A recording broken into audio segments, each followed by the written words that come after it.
Apocalipse 13. E eu pus-me sobre a areia do mar, e vi subir do mar uma besta que tinha 7 cabeças e 10 chifres, e sobre os chifres 10 diademas, e sobre as cabeças um nome de blasfêmia. E a besta que vi era semelhante ao leopardo, e os seus pés como os de urso, e a sua boca como a de leão. E o dragão deu-lhe o seu poder e o seu trono e grande poderio. E vi uma de suas cabeças como ferida de morte, e a sua chaga mortal foi curada, e toda a terra se maravilhou após a besta. E adoraram o dragão que deu à besta o seu poder, e adoraram a besta, dizendo: Quem é semelhante à besta? Quem poderá batalhar contra ela? E foi-lhe dada uma boca para proferir grandes coisas e blasfêmias, e deu-se-lhe poder para continuar por 42 meses. E abriu a boca em blasfêmias contra Deus, para blasfemar do seu nome e do seu tabernáculo, e dos que habitam no céu. E foi-lhe permitido fazer guerra aos santos e vencê-los. E deu-se-lhe poder sobre toda tribo e língua e nação. E adoraram-na todos os que habitam sobre a terra, esses cujos nomes não estão escritos no livro da vida do Cordeiro que foi morto desde a fundação do mundo. Se alguém tem ouvidos, ouça. Se alguém leva em cativeiro irá. Se alguém matar a espada, necessário é que a espada seja morto. Aqui está a paciência e a fé dos santos. E vi subir da terra outra besta, e tinha 2 chifres semelhantes aos de um cordeiro, e falava como dragão. E exerce todo o poder da primeira besta na sua presença, e faz que a terra e os que nela habitam adorem a primeira besta, cuja chaga mortal fora curada. E faz grandes sinais, de maneira que até fogo faz descer do céu à terra à vista dos homens. E engana os que habitam na terra com sinais que lhe foi permitido que fizessem em presença da besta, dizendo aos que habitam na terra que fizeste uma imagem à besta que recebera ferida de espada e vivia.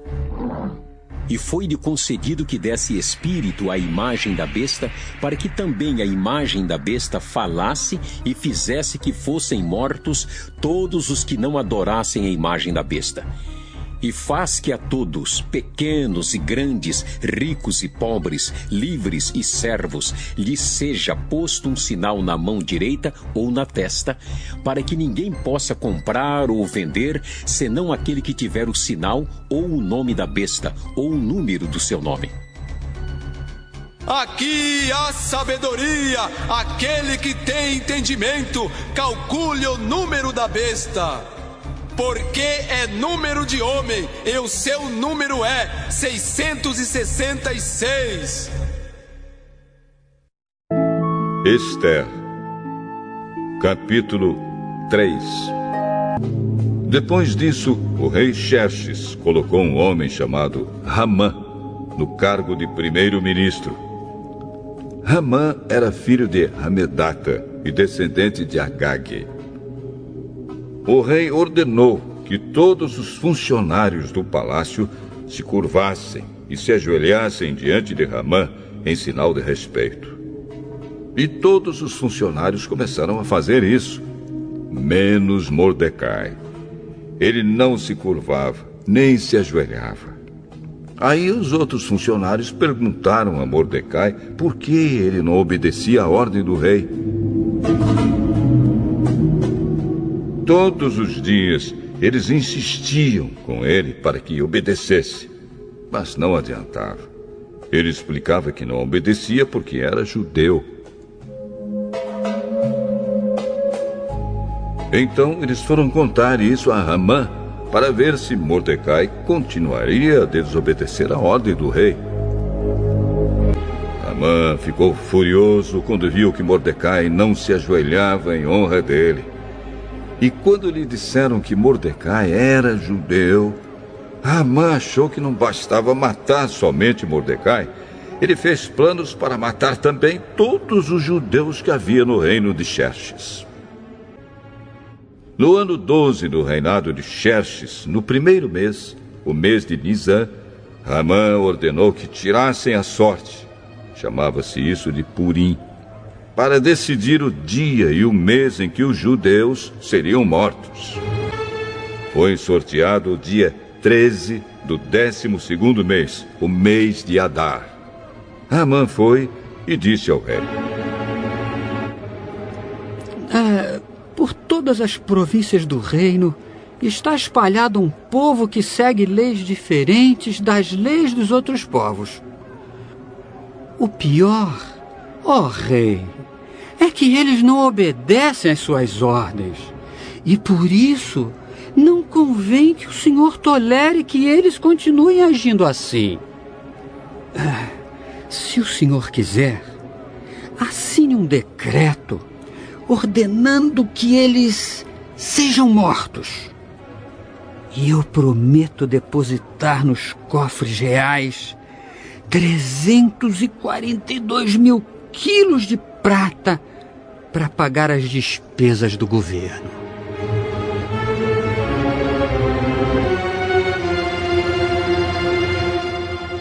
O rei tirou o seu anel sinete, que servia para carimbar as suas ordens, e o deu a Ramã, filho de Hamedata e descendente de Agag, o inimigo dos judeus. E o rei lhe disse: fique com seu dinheiro. E essa gente eu entrego nas suas mãos. Faça com eles o que quiser. No dia 13 do primeiro mês, Ramã mandou chamar os secretários do palácio e ditou a ordem.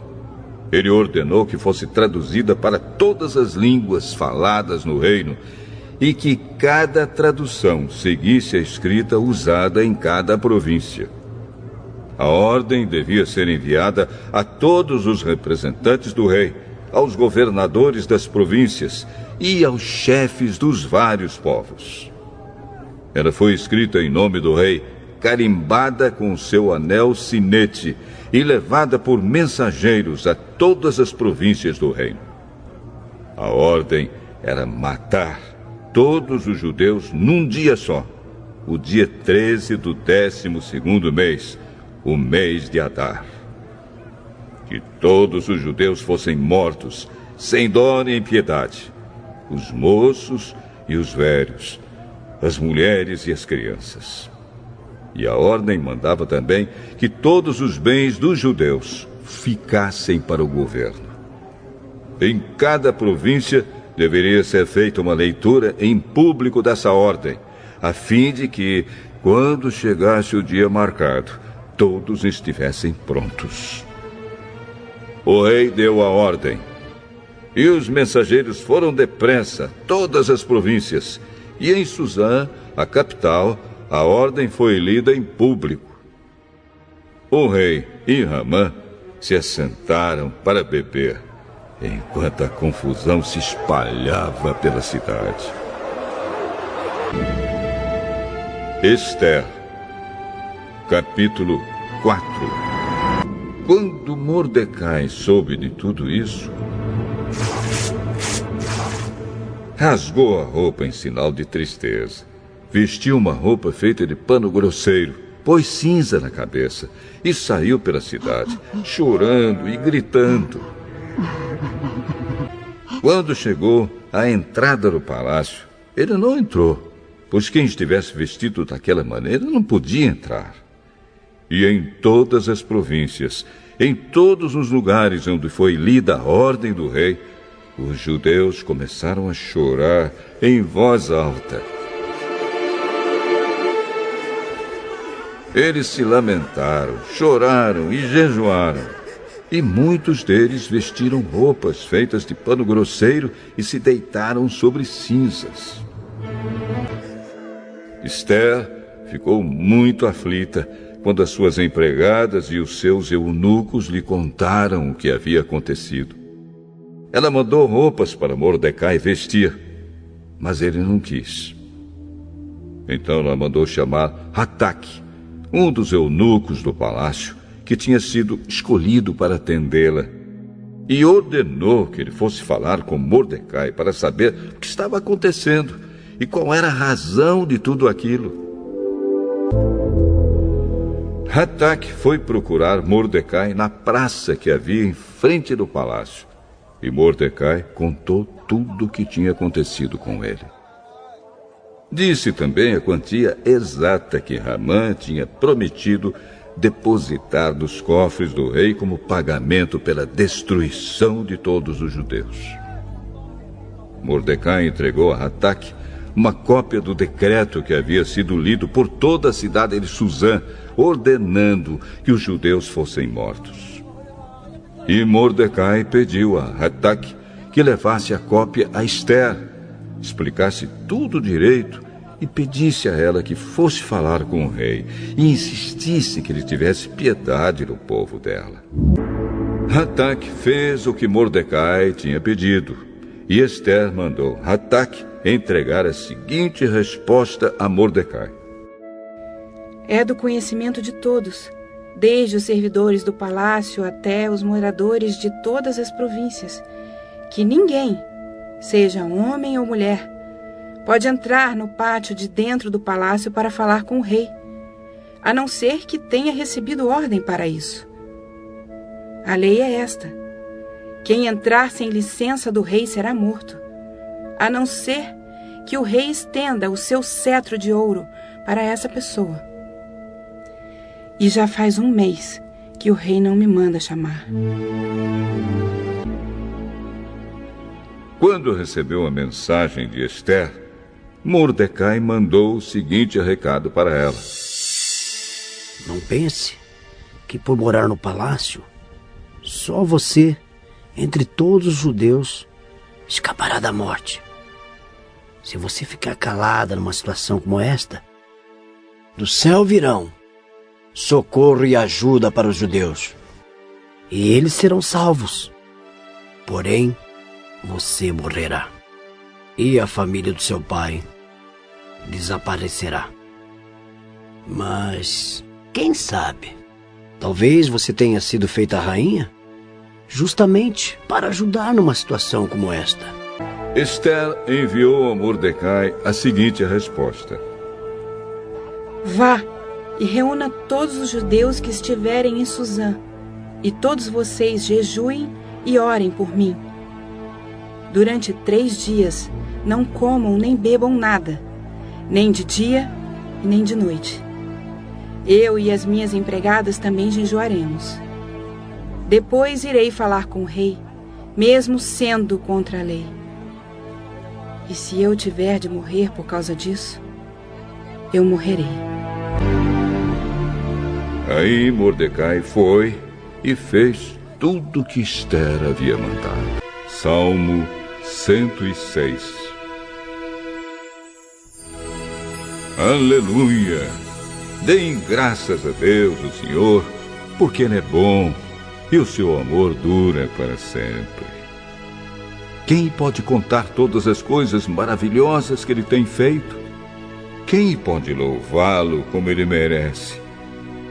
Felizes são aqueles que vivem uma vida correta, aqueles que sempre fazem o que é certo.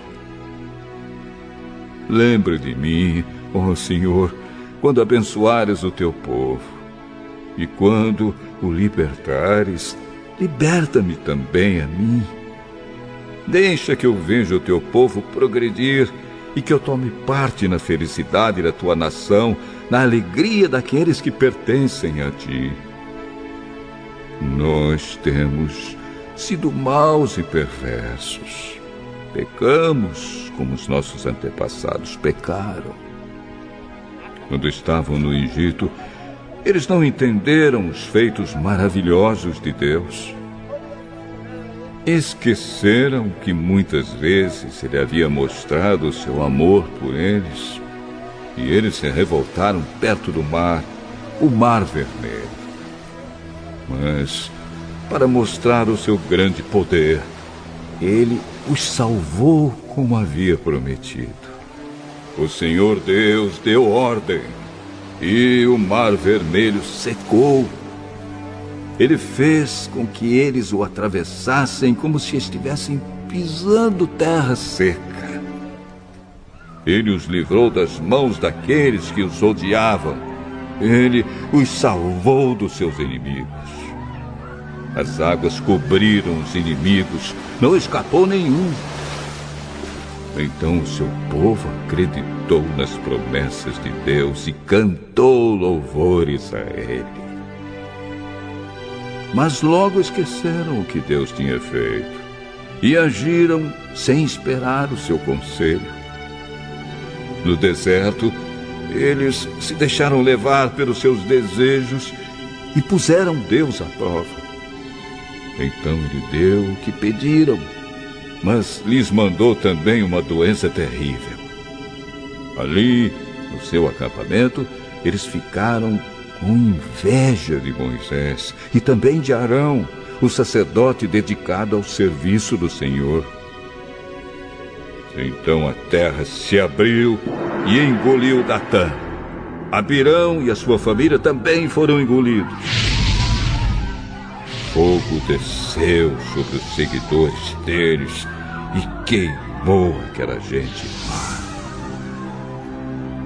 No Monte Sinai, os israelitas fundiram um bezerro de ouro e adoraram aquele ídolo que haviam feito.